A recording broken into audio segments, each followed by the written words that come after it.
ரெகுலரா நான் வண்டி ஓட்டுவேன், கார் ஓட்டுவேன். எல்லா நாளும் நான் வேகமா தான் போவேன்.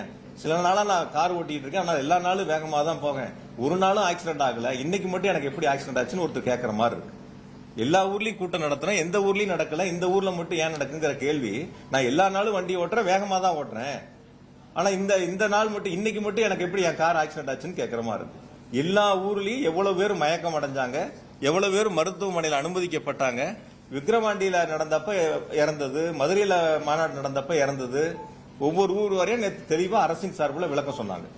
அது எல்லாரும் உங்களுக்கும் தெரியும். அப்போ ஒவ்வொரு கூட்டம் நடக்கக்கூடிய நிகழ்வுலயே அது போன்ற சம்பவங்கள் நடந்துகிட்டு இருக்கு. அதற்கு பிறகாவது சரி செய்யக்கூடிய ஒரு சூழலை உருவாக்கி இருக்கணும். அது உருவாக்காம இருந்திருக்காங்க. இனி வரக்கூடிய நாட்களையாவது அது சரி செய்யணும்.